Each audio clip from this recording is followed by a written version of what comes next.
What's up, everybody? Welcome back to the OG family. Make sure y'all smash that like button, subscribe to my channel only if you want to. But look, my beautiful people, we are continuing to rise, man. Like, I'm gonna keep saying this on these videos, man. We're getting 1,000 subscribers a day, man. We on our way to 2,000 subscribers a day on this channel, and I appreciate y'all, you know what I'm saying, for rocking with your boy. Hopefully y'all having a good day. I know I am. But today, man, we got this 10 apocalypses the government is preparing us for. You feel me? So look, man, they know a lot more than what we know, man. You know what I'm saying? So this is just an educational video, man. Y'all said y'all want more of this type of stuff, so let's get it. You know what I'm saying? Let's run it up. Show me that y'all like these type of videos and run it up. But let's get it.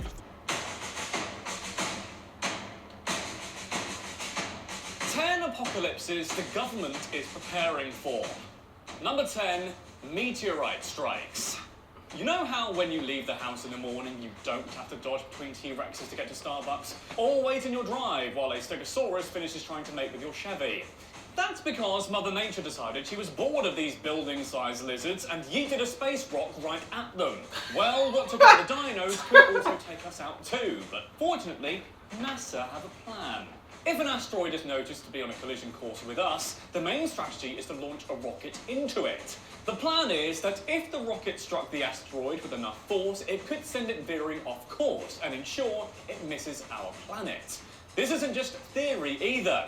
In 2021, NASA will launch DART, or the Double Asteroid Redirection Test, at the asteroid Didymos. Though Didymos will never hit the Earth, it's near enough for NASA to test the feasibility of such a defense. It's a pretty cool idea to be exploring, and definitely better than Plan B, sending a load of oil drillers up there to nuke it. Number 9. Yo, hey, that movie was good as hell, though. You for real? Look. Check me out, though. I got a question for y'all, like always. Now, if, you know, an asteroid was coming to hit the Earth, what are you doing? Like, what is the last thing you're gonna do, man, before that asteroid hit the Earth? What's the last things you would want to do? Just let me know in the comments down below. I'll tell y'all later. New pandemic.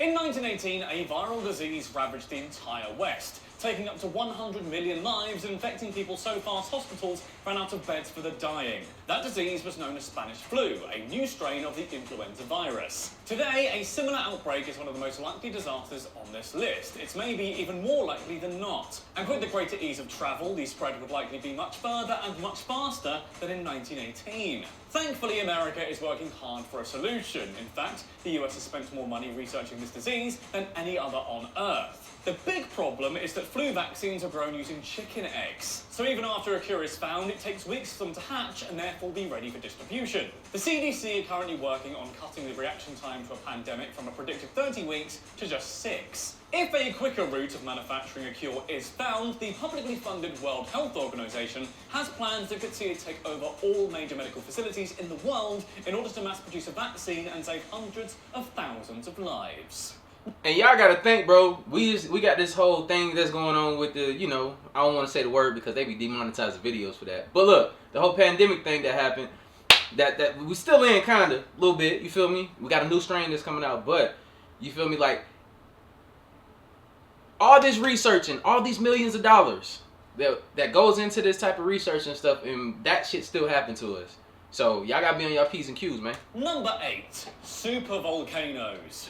I don't want to panic you, but there are as many as 20 volcanoes on Earth that could potentially kill everyone if they erupted. 20. Known as supervolcanoes, if one goes off, it could pump enough ash into the air that it blocks out the sun and kills off the entire food chain. Now luckily, NASA, again, are on it. Yeah, okay. Apparently the whole of space wasn't enough to keep these guys busy, so they've... Look, bro, I'm not trying to goddamn go out like that. I got a list of shit that I don't want, like, look, man, I don't want to go out like this. You feel me? Taken up saving the Earth these days. I ain't trying to get from burnt. Massive lava burping doomsday I ain't trying to machines. starve. The current plan is to dig a chute from 10 kilometers down from the volcano on its side. Let me know your list. Then you pump highly pressurized water into the volcano to keep it too cool to erupt. The plan would cost $3.4 billion, but A, that seems like a bargain to save, you know, all life on Earth, and B, scientists could actually extract heat from the volcano and use it for geothermal power. Yeah, those brain chads at NASA have actually worked out a way to take a potentially world-ending supervolcano and cupped it into giving us free energy. Good work, nerds. Number 6. Exactly. Good work, nerds. I appreciate y'all, man, for all the people that, you know what I'm saying, do these scientific experiments and, you know, they dedicate their life to, like, researching to try to save us. Man, I appreciate y'all. Y'all real superheroes out here. 7. alien invasion. Shit.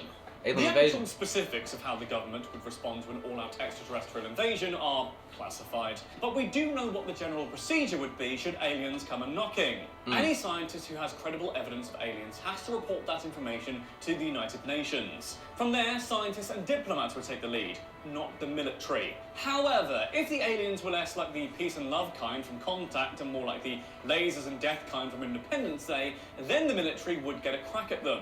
Despite what you might expect, the Air Force, or Trump's Space Force, wouldn't likely be in charge of the counter-offensive.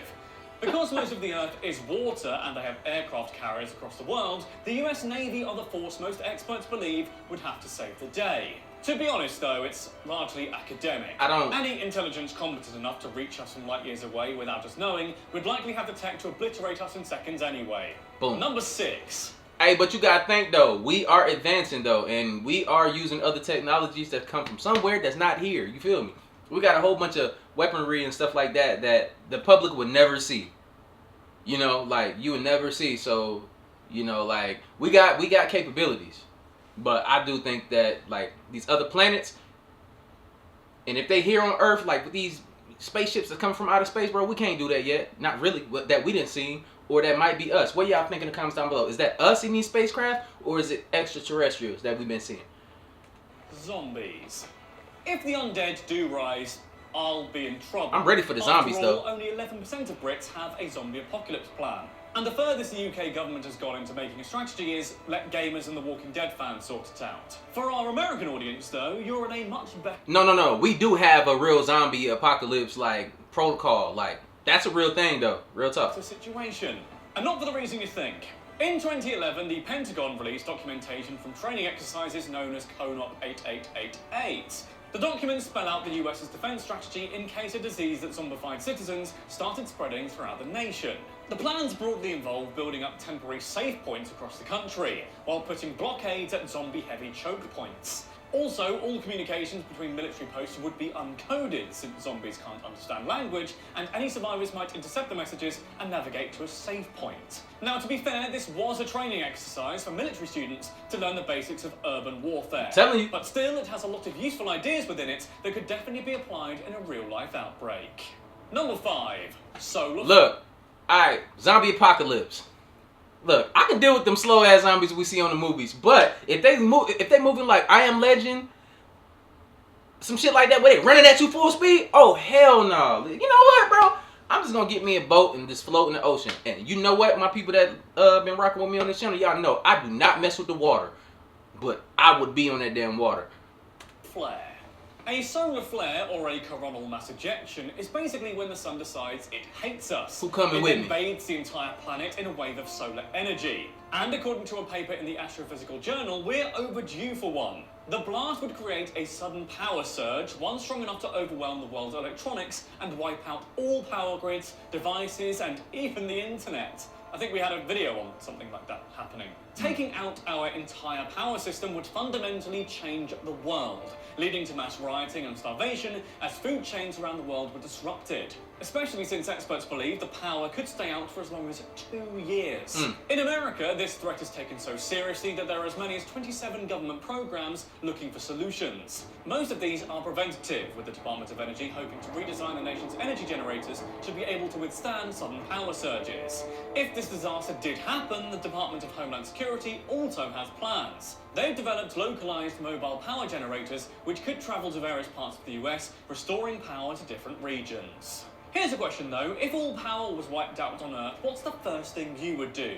Let us know in the comments down below if there's still power and you can access your device. Look, these kids out here nowadays, bro, without the internet, look, them motherfuckers gonna go crazy. They gonna go crazy. Have you ever took a cell phone away from a kid and they just feel like their whole world just fell apart? Take the video, they can't play online no more. Do you know what that'll do to the children? And some of you motherfuckers that's watching right now? Imagine, that might be the worst one for y'all. Bump them zombies and volcanoes and stuff. They take the internet from y'all gonna be heartbroken. Number 4. I don't be on my phone and stuff like that. It may not be as dramatic as tanks rolling over the hills or nations flinging missiles at each other, but the future of warfare is cyber, and it could be potentially far more deadly than conventional combat. Almost everything in our modern world is susceptible to being hacked. Rogue states or terror groups could definitely breach the security of nuclear power plants, for example, and cause them to melt down, or hack into nuclear weapons stockpiles and fire them. So I guess I was wrong. It literally is as dramatic as nations flinging missiles at each other. Right. In order to combat this threat, the Pentagon has assembled a crack team of super hackers to build their defences. It's like the Expendables, except with more glasses and carpal tunnel. What's more, the Trump White House released the US's first cybersecurity plan in 16 years, a sign the administration is taking the threat more seriously than previous governments. And it's not just offensive. The US has likely already been involved in cyber warfare against Iran and may even have remotely shut down a missile test by North Korea. Number 3. Hey, that's real talk though. We currently, right now, the United States is getting attacked by many different entities, governments, and stuff like that, man. So we definitely have to have a dope plan, not a dope plan, a really good plan in place to protect us, man, because it's real. You see how they just hacked the the oil and stuff, like the gas or whatever. Crazy. And they wanted to be paid in Bitcoin and stuff. You feel me? AI takeover. It's real. At the moment, the most likely way a robot will ruin your life is by taking your job. But is there a government response planned in case the robots decide they don't like working the griddle at McDonald's either and just terminator to us out of existence? Yeah. Well, kinda.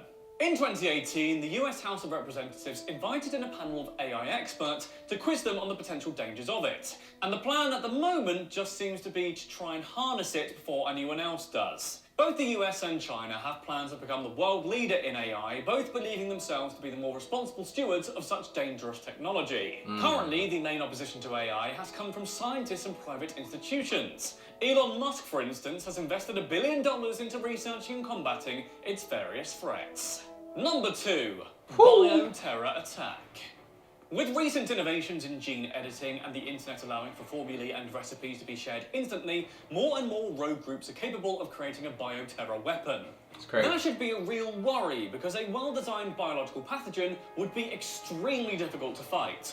What's more, the population under attack would become part of the weapon itself, carrying the disease and spreading it further and further. There is a safeguard in place, though.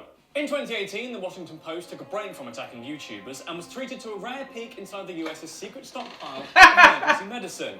Hey, I like the shade, bro. They took a break from attacking YouTubers. Real talk, though. It's no such thing as freedom of speech anymore, man. We're getting monetized on everything, bro. That's why some YouTube, I can't get my words out. That's why some YouTubers, quit. They don't want to do this no more because y'all don't see the inside of what's happening. They control basically everything that you get on here and say. I'm not afraid to speak up, you feel me? It is what it is, man. I'm gonna live my life. But it's not freedom of speech anymore.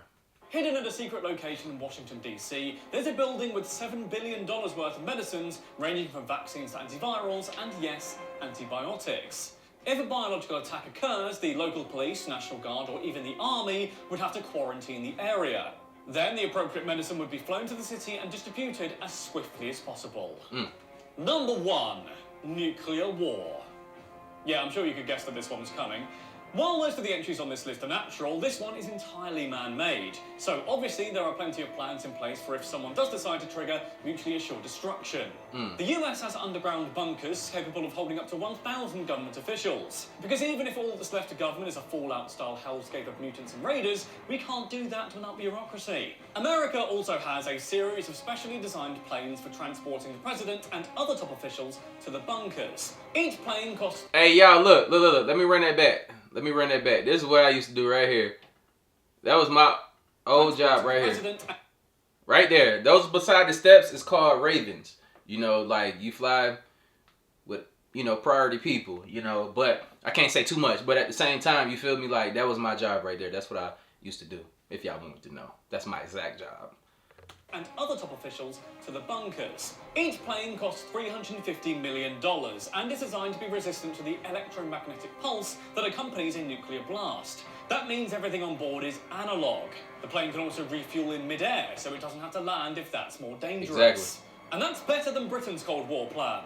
Apparently, our top priority in case of nuclear attack was to save the Queen. Love you, Liz, but I'm sure there are other things that are probably more important. So that was 10 apocalypse. Yo, hey, this dude's so shady, I love it, you feel me? That sarcastic sense of humor, bro, it hits every time, you feel me? I don't know, I just love it. But at the end of the day, you feel me? Which one do y'all think is the worst for y'all? in y'all situation? Which one would make you the most nervous? Is it the for sure death with the asteroid, or something like the zombies? Depending on what type of zombies. Like I said, you know, I could do the slow zombies. Like, I'm popping them all day. I'm just gonna go outside and get them for no reason. You feel me? But you know, I say, man, that the asteroid, man, that's more of a for sure thing. You know, like, oh my God, like it's like what else could you do now? Like, it's over. Like, but what would you do? What would you do? I don't even know what I would do. I don't know. What? Just accept it at the end. I don't know. I'll probably just be in the house, bro. I'm a homebody. I'll just go out there. You feel me? But look, I'll see you in the next video. I was trying to really think about it, but I wouldn't do nothing. I don't know. But I love you guys. See you on the next video. Like I always say, man, I messed that up too. Spread love because there's too much hate in this world. Love you guys. See you on the next video, man. I'm out. Follow my social media if you haven't already, man. Yeah.